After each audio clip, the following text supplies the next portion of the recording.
तो मूवी का स्टार्ट होता है और हम एक लड़की कैली को देखते हैं जो कि अपनी फ्रेंड के साथ बैठकर अपने टीचर सैम पर लाइन मार रही होती है। लेकिन यहीं पर कुछ कॉलेज के बच्चे सैम की पीछे से ले रहे होते हैं क्योंकि यहाँ पर वो बच्चों को सेक्स के बारे में समझा रहे होते हैं जिसमें उन बच्चों को कोई भी दिलचस्पी नहीं होती है। अब इसके बाद हम देखते हैं कि एक स्टूडेंट स्टेज पर आता है और वहाँ पर डिटेक्टिव को गाली देकर वो चली जाती है। अब यहाँ पर पार्क में हमें लड़कियों को चेजिंग की प्रैक्टिस करते हुए दिखाया जाता है और यहीं पर कैली भी होती है और यहाँ पर कैली लगातार मिस्टर सैम को ही देखी जा रही थी जो कि बहुत ही अमीर घर से बिलोंग करती है। लेकिन यहाँ पर वो फिर भी सैम से कहती है कि सर प्लीज मुझे अपना कार धोने दीजिए, जिस पर सैम भी हाँ बोल देता है। तभी यहाँ पर ये सैम से लिफ्ट के बारे में भी बोलने लगती है जिसके बाद सैम लिफ्ट के लिए भी मना नहीं करता। और अब ये लोग रास्ते से जा रहे होते तभी इन्हें सूजी दिखाई देती है। यहाँ पर ये लोग उसकी मदद करने की बात करते हैं तो यहाँ पर सूजी उन्हें अपनी मिडिल फिंगर दिखा देती है जिसके बाद सैम को समझ में आ जाता है कि इसको हेल्प की जरूरत नहीं है, जिसके बाद ये लोग यहाँ से चले जाते हैं। अब अगले दिन सुबह ही कैली अपने फ्रेंड के साथ कार धोने के लिए लम्बार्डो के घर पर पहुंच जाती है। यहाँ पर सैम लम्बार्डो अपनी फैंसी के साथ थोड़ा सा बिजी होते हैं। अब यहाँ पर वो उससे कहते हैं कि कैली तुम्हारी कार धो रही है, बहुत ही अजीब बात है। जिसके बाद वो अपने फियांसे को चुम्मा चाटी करने के बाद वहाँ से जाने लगती है। जिसके बाद वो अपनी कार की सफाई से बहुत खुश होता है और उसे कूपन देने के लिए घर में जाता है।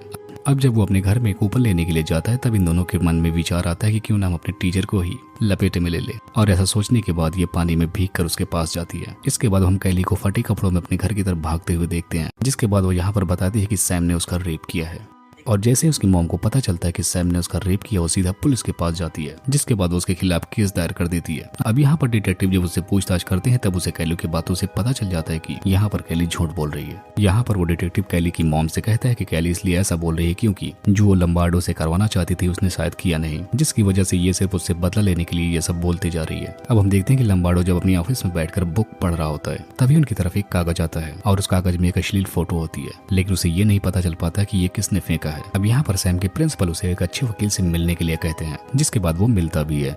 अब यहाँ पर ये वकील पहले तो सैम का केस लेने से मना कर देता है लेकिन फिर अच्छे पैसे देने के बाद मान जाता है। अब जब सैम अपनी फियांसी से मिलने के लिए जाता है तब उसका बाप वहाँ पर उसे बड़ी बेइज्जती से भगा देता है। अब हम देखते हैं कि सैम जब वापस अपने घर आ रहा होता है तब वहाँ पर उसे कैली का बॉयफ्रेंड एक्सीडेंट कर देता है, लेकिन सैम कैसे भी करके बच निकलता है। अब जब सैम अपने घर में बैठा होता है तब वहाँ पर उसका वकील आता है। वकील उससे बोलता है कि तुम्हें मोटे पैसे मिल सकते हैं यहाँ पर केस करके, लेकिन सैम कहता है कि मुझे ऐसा कुछ नहीं करना है। अब इसके बाद हम देखते हैं कि सैम सीधा सूजी के पास पहुंचता है और यहाँ पर हम जान पाते हैं कि सूजी सैम की बहुत अच्छी फ्रेंड होती है, लेकिन आजकल उनके रिश्ते अच्छे नहीं चल रहे होते हैं।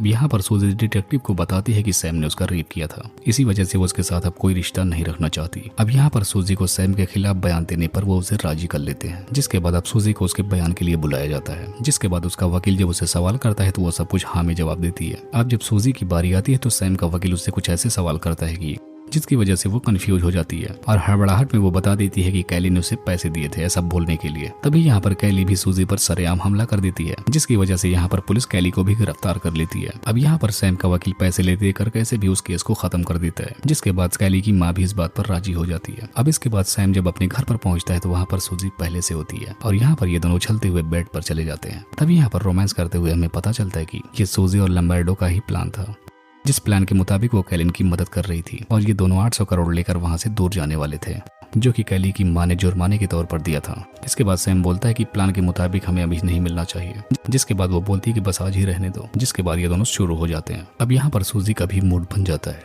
जिसके बाद ये तीनों लोग मिलकर रोमांस करते हैं। अब इसके बाद अकाउंट डिटेल देखने के बाद डिटेक्टिव को पता चल जाता है कि ये लोग सिर्फ मिलकर हमें चूतिया बना रहे हैं। इसके बाद डिटेक्टिव सबसे पहले कैली के पास पहुंचता है, लेकिन यहाँ पर कैली उसे गाली देकर भगा देती है। जिसके बाद फिर वो सूजी के पास पहुंचता है और यहाँ पर वो सूजी को डराने और धमकाने लगता है, इसीलिए वो सीधा कैली के पास पहुंचती है और यहाँ पर डिटेक्टिव भी सूजी के पीछे होता है और यहाँ पर सूजी गुस्से में आकर कैली को मार देती है। जिसके बाद इन दोनों में जोरदार फाइट होना शुरू हो जाती है और तभी फाइट के बीच इन दोनों में रोमांस जाग जाता है। जिसके बाद ये दोनों स्विमिंग पूल में आग लगा देते हैं। अब यहाँ पर डिटेक्टिव ये रिकॉर्डिंग अपने ऑफिसर को दिखाता है, जिसकी वजह से वो उस पर भड़क जाता है। वो कहता है कि तुम पागल हो गए हो, किसी की ऐसी प्राइवेट वीडियो नहीं बनानी चाहिए। अब इसके बाद कैली सूजी को एक जगह पर लेकर जाती है जहाँ पर वो बहाना करके वहाँ से निकल जाती है। तभी वहाँ पर सैम आ जाता है, इन दोनों को अपने साथ ले जाने लगता है। अब हमें सुबह का टाइम दिखाया जाता है कि डिटेक्टिव सूजी को ढूंढ रहे हैं, लेकिन वो उसके घर पे नहीं होती, इसीलिए वो उसकी छानबीन करने लगते हैं। जब वो वहाँ पर जाते हैं जहाँ पर सूजी अक्सर जाया करती थी, तब वहाँ पर उन्हें टूटे हुए दांत मिलते हैं। डिटेक्टिव को अभी भी लम्बार्डो पर शक होता है, लेकिन ऑफिसर उसे समझाता है कि तुम उससे दूर ही रहना, इसीलिए वो अपनी कलीग को उस पर नजर रखने के लिए भेज देता है।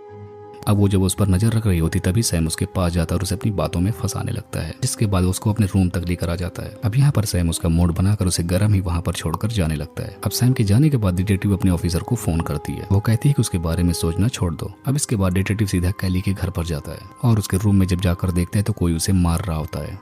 और वो बंदा डिटेक्टिव पर भी हमला कर देता है, जिससे कि वो बाहर आता है। और उसकी माँ जब अंदर जाती है तो उसे पता चलता है कि उसकी बेटी मर चुकी है। अब उसकी बात न मानने की वजह से डिटेक्टिव को उसकी जॉब से बाहर निकाल दिया जाता है।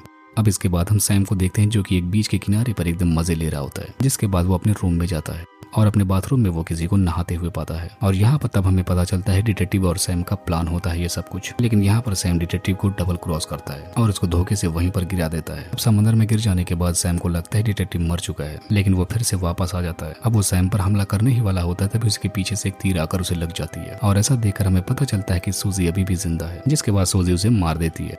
अब इसके बाद सूजी आकर सैम को एक ड्रिंक पिलाती है। यहाँ पर वो उसे बता दी है कि जब मुझे तुम्हारी सबसे ज्यादा जरूरत थी तब तुम मेरे पास नहीं थे। और इसी के बाद सैम को कुछ होने लगता है और देखते ही देखते वो वहीं पर मर जाता है, क्योंकि सूजी ने उसकी ड्रिंक में जहर मिला दिया था। जिसके बाद हम देखते हैं कि सूजी बोट को लेकर कहीं दूर निकल जाती है। और यही दिखाते हुए इस मूवी का यहीं पर एंड हो जाता है।